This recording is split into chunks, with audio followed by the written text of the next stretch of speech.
अस्सलाम वालेकुम। पाकिस्तान में आजकल सारे मामला जो हैं सुप्रीम कोर्ट के अंदर तय हो रहे हैं। इंतखाबात के ऊपर सब सियासी क़ुव्वतों का, तकरीबन जितने वकला लीडर्स हैं या दानिशवर हैं, सब की एक राय थी कि ये सियासी मामला है। सियासी तरीके से फ़हम तफ़हीम से आपस में पोलिटिकल पार्टीज़ डायलॉग से, पार्लिमान के अंदर किसी स्टैंडिंग कमेटी के अंदर आपस में पोलिटिकल पार्टीज़ के डेलीगेशन बनाकर वहाँ पर एक दूसरे से इंगेज करें और इंतखाबात एक ही रोज़ करवा कर मुल्क को इस खलफशार से निकाल कर आगे ले जाएँ। बहुत सारे ऐसे मसाइल हैं कि उसको सिंपल सलूशन बताना आजकल के मौजूदा सिचुएशन के अंदर बहुत मुश्किल है। इकॉनमी बैठी हुई है, बिल्कुल डूबी हुई है। आप डिफ़ॉल्ट के धाने के ऊपर खड़े हैं, 200-300 मिलियन डॉलर आता है, हम 200-300 मिलियन डॉलर की किस्त अदा करते हैं, फिर कहते हैं हमने डिफ़ॉल्ट नहीं किया। इस तरीके से हमने 3-4 महीने गुजारे। IMF की किस्त रुकी हुई है, बजट ऊपर सर के ऊपर है। तो आपने बहुत सारी चीज़ें एड्रेस करनी है। महंगाई पाकिस्तान में 50 साल की तारीख में बुलंद तरीन सतह के ऊपर है। ये सूरत हाल इकॉनमी के फ्रंट के ऊपर है। सिक्योरिटी के मामला ये है कि TTP को रीग्रुप करने का मौका देकर ऐसी बड़ी गलती की गई है जिसकी सज़ा पूरे पाकिस्तान को भुगत रही है। इस कौम के बेटे शहीद हो रहे हैं क्योंकि वो लोग जिनको पकड़ पकड़ के जेलों में डालना चाहिए था, उन लोगों के साथ आपने उनको रीसेटल कर दिया, उनको रीग्रुप होने का मौका दे दिया और वो दोबारा सिक्योरिटी के इदारों के ऊपर हमलावर हो रहे हैं। फिर कंसेंसस, इस वक्त पाकिस्तान के अंदर सेंसस जारी है, मरदमशुमारी का अमल जारी है। मरदमशुमारी मुकम्मल होगी तो नई हल्काबंदियाँ होनी है। एक इंतखाब पहले हो जाए तो बाद वाले की सूरत हाल क्या होगी, ये सारी चीज़ें डिस्कस की जा सकती थी बड़ी आसानी से किसी पॉलिटिकल फोरम के ऊपर। सियासी जमातें एक दूसरे से इंगेज करके तो इंतखाबात की तारीख का तयन करके सुप्रीम कोर्ट के सामने चले जाती कि 90 रोज़ की शर्त तो अब पूरी नहीं हो रही, लेकिन हम आपस में इत्तफाक़ राय के साथ सितंबर में इंतखाबात करवा लेते हैं, अक्टूबर में करवा लेते हैं, जो भी इनका तरीका का तय होता सुप्रीम कोर्ट के सामने जाके सबमिट कर देते। सुप्रीम कोर्ट को इस सियासी अमल के अंदर कूदना नहीं चाहिए था, बड़ी गलती थी। जिस तरीके से 63A का फैसला, उसके ऊपर अक्सरियत की राय यह है कि वो that amounts to rewriting of the constitution, जो एक जज साहब की राय थी, वो ज़्यादातर की राय यही है कि वो फैसला दुरुस्त नहीं है, उसकी इस्लाह कर लेनी चाहिए क्योंकि उससे आइन की शक्ल जो है वो नहीं रही जो 73 के आइन में लिखी गई है, उससे आपने एक नई शक्ल दे दी है, उसकी इस्लाह ज़रूरी थी। फिर वो 2 रुकनी बेंच ने जो CCPO लाहौर का केस सुन रहा था, उसने तजवीज़ भेज दी चीफ जस्टिस साहब को कि सुओ मोटो ले लें, इंतखाबात की तारीख का ऐलान क्यों नहीं हो रहा। वहाँ भी सुप्रीम कोर्ट अपने आप को रिस्ट्रेंट कर सकती थी, अपने आप को सिर्फ इतने पे रोक लेती कि 90 रोज़ के अंदर इंतखाबात करवाना एक आइनी शर्त है, इसमें कोई भाम नहीं है, 90 रोज़ लिखा हुआ है आइन के अंदर। और तारीख का ऐलान सदर ने करना है या गवर्नर ने करना है, मेरे ख्याल में दोनों गवर्नर्स को ही करना चाहिए था क्योंकि 18वीं तरमीम के बाद आपने बहुत ज़्यादा मामला डिवॉल्व कर दिए हुए हैं। तो दोनों गवर्नर्स को हदायत करते कि आप तारीख का ऐलान करें और ख़ुद पीछे हट जाते कि बाकी मामला इलेक्शन कमीशन जाने और पार्लिमान जाने या सियासी जमातें जाने। ये काम सुप्रीम कोर्ट ऑफ पाकिस्तान का बहरहाल नहीं था कि इलेक्शन कमीशन का शेड्यूल क्या होगा। स्टेट बैंक ऑफ पाकिस्तान को फाइनेंस मिनिस्ट्री की जगह हुक्मनामा देंगे कि आप 21 अरब जारी कर दें और पार्लिमान आपको कन्फ्रंट करने के लिए बिल पास करेगी। ये तनाव वाली कैफियत से सुप्रीम कोर्ट अपने आप को बचा के अपना वक़ार रख रखाव, अपना वो जो मर्तबा था उसको बरकरार रख सकती थी। अब तकरीबन सभी पोलिटिकल फोर्सेस ने PTI के अलावा सुप्रीम कोर्ट को चैलेंज कर दिया और ये कोई बहुत खुशकुन सूरत हाल नहीं थी। 97 के बाद हम एक दोबारा टकराव वाली ऐसी बदतरीन सूरत हाल देख रहे थे जिससे एक इदारा अगर टूटता है तो पाकिस्तान का नुकसान होता है, भला नहीं होता। आज सारी चीज़ों का हमने उलट देखा है सुप्रीम कोर्ट के अंदर। सुप्रीम कोर्ट में ये शायद जो ताक रातों के अंदर कुछ मुलाकातें हुई हैं उसकी बरकतें हैं कि कुछ रहमत हो गई है, कुछ बेहतर मामला फहमी की तरफ सूरत हाल जो है वो जाने लग गई। आज कहा गया अदालत में कि हम अदालत के ज़रिए अहकामात जारी करें तो पेचीदगियाँ बनती हैं। तो ये पेचीदगियाँ पहले दिन जब इनिशिएट किया था आपने 63A का मामला, उस दिन से बननी शुरू हो गई थी। कौम में इसराब है, क़यादत मसला हल करे। आसिफ जरदारी के मशकूर हैं, उन्होंने हमारी तजवीज़ से इत्तफ़ाक़ किया। बड़ी बात यह है कि नून लीग ने भी तजवीज़ से इत्तफ़ाक़ किया। मुकाबले की बजाय मुकालमा करना चाहिए। हमारी जमात डायलॉग के लिए तैयार है। ख्वाजा साद ने इसके ऊपर कहा अपनी मुद्दत से ऊपर वक्त ज़ाया नहीं करेंगे, 2+2 नहीं होता, मिल बैठ कर हल निकालना होगा। ये पीपल्स पार्टी से कमर ज़मान कायरा ने कहा। लेकिन उसके बाद पीपल्स पार्टी से बिलावल भुट्टो जरदारी ने और JOIF से मौलाना फजलुर रहमान ने बहुत धुआंधार किस्म की प्रेस कॉन्फ्रेंस की और अभी से थोड़ी देर पहले मरीम नवाज़ ने एक ट्वीट भी किया। पहले आपको मौलाना फजलुर रहमान की प्रेस कॉन्फ्रेंस एक छोटा सा हिस्सा दिखाता हूँ, आपको अंदाज़ा होगा कि टेम्परेचर्स कुछ लोगों के कितने ऊपर हैं। अभी भी दिखाइएगा। जनाब चीफ जस्टिस साहब और आपके 2 रुफका या 3 रुफका, मैं आपसे कहना चाहता हूँ कि आप इंतहाई मुअज़्ज़ज़ कुर्सी पर बैठकर हमारी तौहीन कर रहे हैं। उसको तहफ़्फ़ुज़ देने के लिए आप पूरी कौम को ज़लील कर रहे हैं। न इमरान खान को इसका अहल समझते हैं कि उनके साथ बातचीत हो जाए, हम उनको नाअहल समझते हैं उनके जराइम की बुनियाद पर, जिसको हम मुल्क की सियासत के दायरे से निकालना चाहते हैं। आज सुप्रीम कोर्ट उसको सियासत का महवर बनाने की कोशिश कर रही है, ये नहीं चलेगा। एक ज़माना था जब बंदूक के साए में हमें कहा जाता था बातचीत करो। आज हमें हथौड़े के सामने कहा जा रहा है कि आप मुज़ाकरात करें और बातचीत करें। मैं आपके इंसाफ को तस्लीम करता हूँ, लेकिन मैं आपके हथौड़े को तस्लीम नहीं करता। हथौड़ा नहीं चलेगा। अगर आपने जबर की बुनियाद पर हम पर फैसले मुसल्लत किए तो फिर हम भी आपकी अदालत में जाने की बजाय अवाम की अदालत में जाएंगे। मौलाना फजलुर रहमान सीधा चैलेंज कर रहे हैं सुप्रीम कोर्ट की अथॉरिटी और जुरिस्डिक्शन को। और दूसरा बयान आपको सुनाने से पहले मरीम नवाज़ की एक ट्वीट दिखाता हूँ। पहले मरीम नवाज़ ने कहा है कि मुज़ाकरात या बातचीत सियासी जमातों से होती है, दहशतगर्दों और फितना फैलाने वालों से नहीं। ये बात याद रखें। तो इससे एक बात क्लियर है कि नून लीग के अंदर दो हिस्से हैं इस वक्त। एक जो डोमिनेट करता है, जिसका फ़ैसला माना जाता है, वो है नवाज़ शरीफ का फ़ैसला। तो ये नवाज़ और मरीम जो भी कहेंगे वो एक ही ज़बान बोलेंगे। तो पाकिस्तान में JUF से जो मौलाना फजलुर रहमान ने कहा वो भी उनकी नुमाइंदगी कर रहे हैं। अब बिलावल भुट्टो को सुनिए वो क्या कह रहे हैं।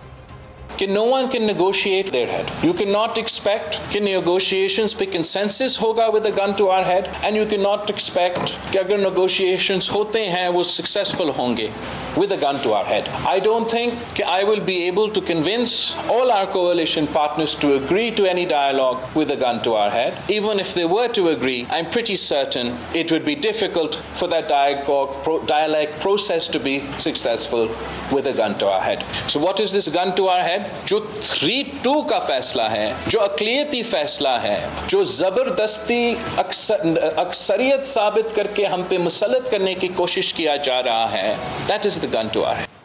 ये अब आपने लबो लहजा सुन लिया। ये सुप्रीम कोर्ट के अंदर नहीं था लबो लहजा, लेकिन बाहर निकल के इस लबो लहजे से बड़ा सीधा मतलब ये है कि सुप्रीम कोर्ट की डिक्टेशन के ऊपर ये लोग चलने पे आमादा नहीं है। पोलिटिकल पार्टीज़ हैं, सियासी तरीके से मामला फहमी से मामला आगे चलाना पसंद करेंगे, लेकिन वो अपना भी फ़ायदा देखेंगे। ये नहीं करेंगे सुप्रीम कोर्ट कहे कि ये कर दो तो वो फ़ौरन कहें जी सर हम कर देंगे। ये सियासी जमातों की डोमेन है। दोबारा कहूँगा सुप्रीम कोर्ट को इसमें बहुत ज़्यादा आगे नहीं आना चाहिए। सुप्रीम कोर्ट के अपने हाथ अपने पाँव चलेंगे।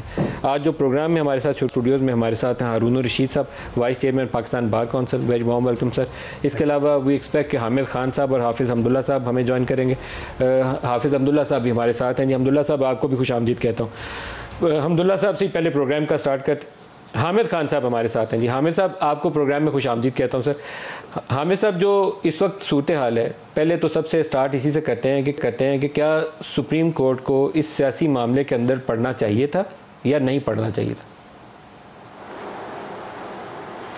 देखिए, सुप्रीम कोर्ट को सियासी मामले में तो नहीं पड़ी, वो तो एक आइनी मामला है, क्योंकि आइन बड़ी वजाहत से कहता है कि जब कोई असेंबली डिज़ोल्व होती है तो 90 दिन में इलेक्शन कराने पड़ते हैं।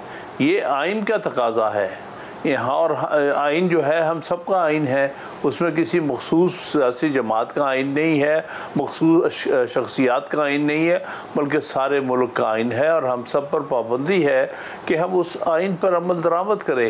ये सुप्रीम कोर्ट तो उस वक्त मजबूर हुई सो मोटर लेने पर जब इतने दिन गुजर जाने के बावजूद ना कोई इलेक्शन शेड्यूल दिया इलेक्शन कमीशन ने दोनों सूबों में, ना ही कोई जो डेट दी गई इलेक्शन की जो कि गवर्नर्स पर लाजम थी।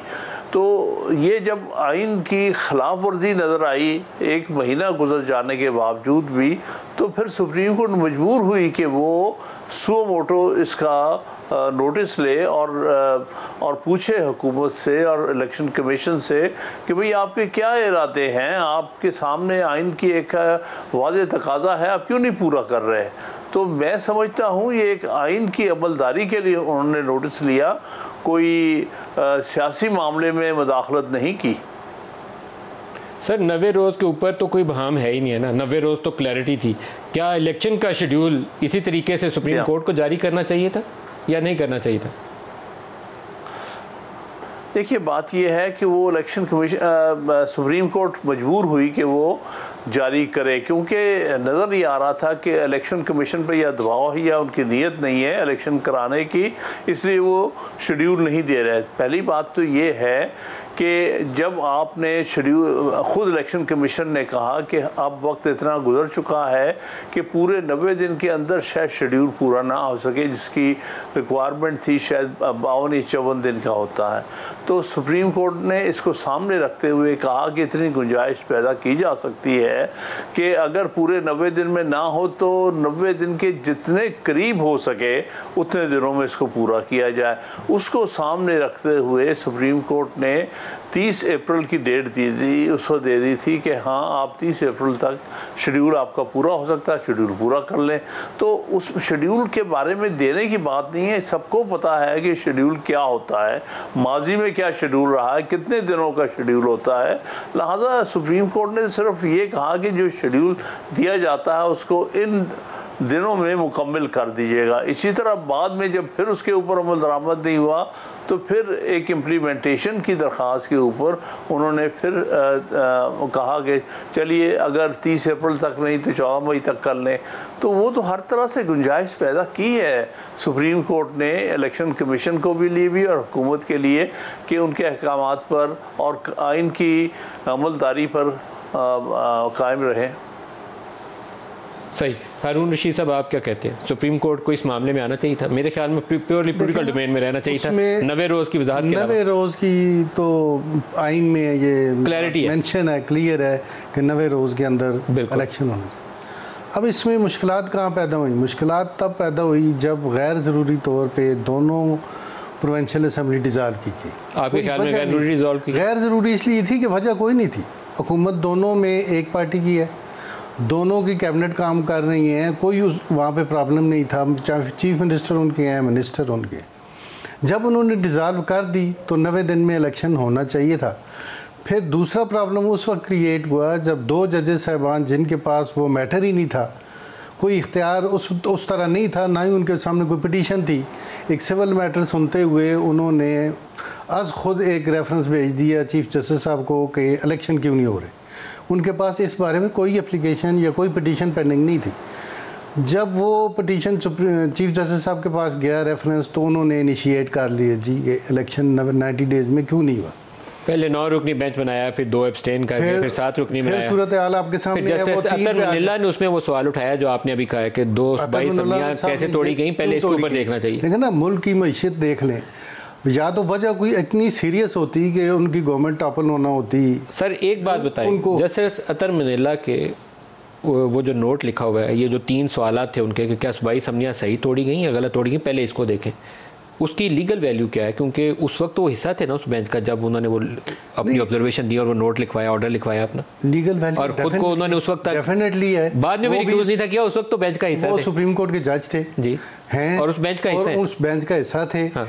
और बगैर वजह बताए उन्हें डिसोसिएट किया गया। लेकिन उस ऑर्डर की क्या हैसियत है जिसमें वो कहते हैं ये देखें सूबाई असम्बलियां सही तोड़ी गई है? देखें ना, वो ऑर्डर तो उसी तरह पेंडिंग है, उन्होंने किया तो वो कुछ सेटिस्फाइड तो हुआ नहीं है।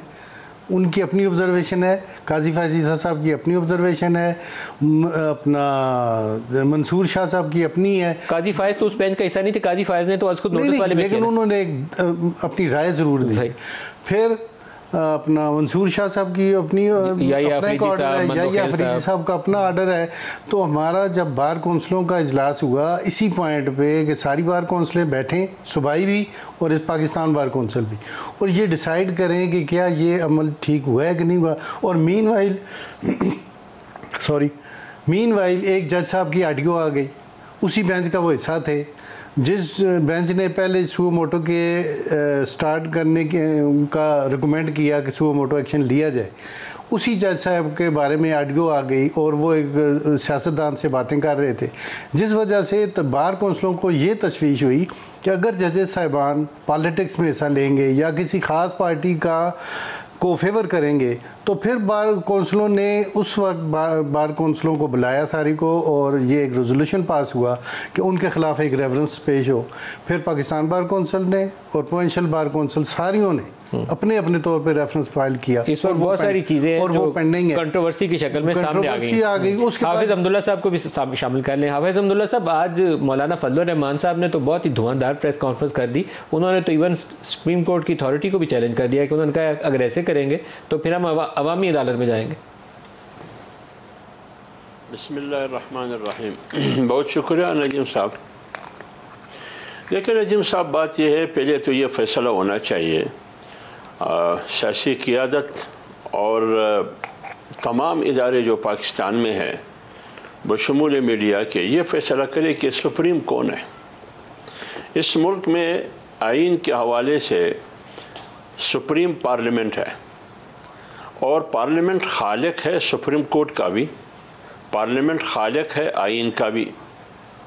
अब आप मुझे बताइए इस पार्लियामेंट की जिसकी हैसियत माँ की है, इसके साथ क्या खिलवाड़ होता रहा है, कैसी ऐसी तैसी हो रही है इस पार्लियामेंट की। अब पार्लियामेंट कानून साजी कर रही है, कानून साजी को तस्लीम नहीं किया जाता। सदर साहब भी उसके साथ मजाक मस्खरा और खिलवाड़ करता रहा है। असेंबली तोड़ने की जो सोरी की रूलिंग थी उस पर तो सदर साहब ने आंखें बंद करके माइंड अप्लाई नहीं किया, दस्तखत किया, अंगूठा लगाया, लेकिन यहाँ उन्होंने माइंड अप्लाई की। उसी के नतीजे में सदर भी आइन शिकन साबित हुआ, इमरान खान भी आइन शिकन साबित हुआ। होना तो ये चाहिए था कि दोनों पर आर्टिकल 6 लगना चाहिए और सुप्रीम कोर्ट करते कि इतना बड़ा जुर्म तुमने किया है। काजी फैज ईसा के केस में दोनों बददियानत साबित हुए, सुप्रीम कोर्ट नोटिस लेते, उनको कटहरे में खड़े करते। तो जब पार्लियामेंट ने फैसला किया कि मौजूदा बेंच पर जो हमारे मुअज़्ज़ज़ जजेस है उस पर हमारा एतमाद नहीं है, यह फैसला मौलाना फजल रहमान साहब का नहीं था, यह पार्लियामेंट का मुत्तफ़क़ा फैसला था, करारदाद के जरिए, एक बार नहीं बार बार। और दूसरी बात यह थी, अब उस बेंच के सामने मैं एक सियासी मसले को उसके सामने वहां जाके पेश हो जाऊं जिस पर मैं बार बार आदम एतमाद कर चुका हूं। और 4 जजेस का जो तहरीर है वो भी आपके सामने है, कोई कह रहा है कि फैसला 3 और 4 का है, कोई कह रहा है कि 3 और 2 का है, वो भी आपके सामने। हमें कहा जा रहा है कि तमाम सियासी जमातें आपस में इत्तेफाक से कोई तारीख तय करे, तो अपने आप को भी गिरबान में देखे, तमाम जजेस आपस में बैठ के फुल कोर्ट तश्कील दे, एक अहम मसला है इसका फैसला करें, वो क्यों नहीं करते। और अगर आपके यहां कानून का, कानून साजी का, पार्लियामेंट का एहतराम नहीं है और उस बेंच पर पार्लियामेंट ने बिल इत्तेफाक यूनानिमसली अदम एतमाद कर चुकी है, अब मुझे कहा जा रहा है कि आप आइए, बैठे, मुफाहमत, मुज़ाकरात, नेगोशिएशन के जरिए एक तारीख तय करें कि कब इलेक्शन होनी चाहिए और पूरे मुल्क में। आप बताइए कि 90 दिन में इलेक्शन कराना आईनी तकाजा है, 14 मई का डेट दे चुका है। तो एक तरफ तो यह कहा जा रहा है कि 14 मई ये डेट है, तब्दील नहीं किया जा सकता, दूसरी तरफ कहा जा रहा है कि अगर पार्लियामेंटेरियन सियासी क़ियादत चाहे तो तब्दील हो सकता है।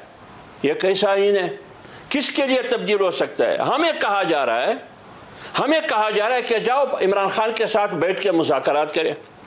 कौन सा इमरान खान जो बददियानत है, इसी कोर्ट ने बददियानत साबित किया फैज़ ईसा केस में। कौन सा इमरान खान जो आइन शिकन है कासिम सूरी की रोलिंग में। कौन सा इमरान खान जो उन्होंने बगैर किसी वजह के जो अतार मिन अल्लाह ने कहा 2 असेंबलियों को तुमने तोड़ा, तुम कौन है। तो आपने जमान पार्क में बैठ के आपके हुक्म पर दोनों असेंबलियां आपने तहलील की, आप कौन है, इसका आईनी हैसियत क्या है। तो जब ये तमाम सवालात है, होना तो ये चाहिए कि अगर पार्लियामेंट सुप्रीम है तो फिर अदालत की जवाब तलबी होनी चाहिए कि जो कानून साजी हमने की उसको वक्त से पहले कैसे सस्पेंड किया गया। कानून बना ही नहीं, आपने सस्पेंड किया उसको। तो बात यह है कि हम ये समझते हैं, मौलाना फजल रहमान साहब ने जो प्रेस कॉन्फ्रेंस की है कि अदालत रियासत की है या अदालत इमरान खान की है, हमने वाज़ेह करना होगा। अगर अदालत रियासत की है तो फिर आइन को फॉलो करना होगा और आइन का खालिक पार्लियामेंट है। तमाम इदारे पार्लियामेंट के सामने सरनगून है, तमाम इदारों की हैसियत बच्चों की हैसियत है। आज मां के साथ तैसी ऐसी हो रही है, मां के साथ खिलवाड़ हो रही है बच्चों के हाथों। अब आप बताएं इस माहौल में मैं कैसे पेश हो जाऊं। हामिद साहब, जो आज 21 कल तारीख पूरी हो जाएगी, शायद उसकी 21 तारीख उसकी पूरी हो जाती है उस लॉ की जिसको एंटीसिपेटरी एक्शन के जरिए उसको रोक दिया गया। क्या ये काम दुरुस्त था, उसको लॉ बन लेने देते, उसको बाद देख लेते? नहीं, देखिए मैं ये नहीं कह रहा हूँ। हामिद खान साहब, हाँ जी, आपका क्या सवाल था? हामिद साहब, जिस कानून को अदालत ने एक्शन लेकर एंटीसिपेटरी एक्शन किया, उन्होंने कि नया एक लॉ ले आए हैं आज खुद नोटिस के हवाले से, ये बन भी गया लॉ तो ये तसव्वुर किया जाएगा कि ये अभी इफेक्टिव नहीं हुआ। इसको लॉ बन जाने देते, बाद में देख लेते, अगर किसी शिक की खिलाफ वर्जी में था तो उसको रोक लेते। एंटीसिपेटरी एक्शन दुरुस्त था। देखिए, आम तौर पर तो ऐसे ही होता है, जब एक्ट ऑफ पार्लियामेंट हो जाए उसी को उसका चैलेंज जो होता है उसको किया जाता है। लेकिन ये जिस स्टेज पर कानून था तकरीबन वो मुकम्मल हो चुकी थी, क्योंकि पार्लियामान की तरफ से तो वो कानून बन के ये सदर को जा चुका था उसकी असेंट के लिए। अब उसके बाद सदर असेंट दे या ना दे, वो 10 दिन में कानून बनने वाला था। लिहाजा इसमें कोई इतना मटीरियल फ़र्क नहीं है कि कानून पास हो जाता formally as act of parliament या अभी वो चंद दिनों में होता। उन दोनों सिचुएशन को सामने रखते उन्होंने कहा कि ये जो जब तक हमारा, लेकिन हामिद साहब हमारी तारीख में इसकी कोई लीगल हिस्ट्री में इसकी कोई मिसाल नहीं मिलती। एक हस्बा बिल की मिसाल है, लेकिन हस्बा बिल इंटायरली डिफरेंट शक्ल थी, गवर्नर ने उसको किया था, एक रेफरेंस की शक्ल में सुप्रीम कोर्ट आया। अदरवाइज किसी कानून की ऐसी कोई मिसाल नहीं है कि एंटीसिपेट करते हुए सुप्रीम कोर्ट ने उसको रोक दिया। कोई मिसाल नहीं है पूरी हिस्ट्री में। वो ठीक आपने कहा कि ये वाली मिसाल यहाँ हमारी हिस्ट्री में तो नहीं मिलती, लेकिन ये सूरत हाल एक ख़ास अंदाज से सुप्रीम कोर्ट ने देखी है, लिहाजा इस पर बहस अभी होनी है। ये कोई बात फाइनली सेटल नहीं हुई। अभी जो वकला ये चाहेंगे या बहस करना कि आप नहीं इंटरवीन कर सकते थे जब तक वो एक्ट ऑफ द पार्लियामेंट नहीं बनता, और इस पर सुप्रीम कोर्ट के वर्डिक्ट लेना है।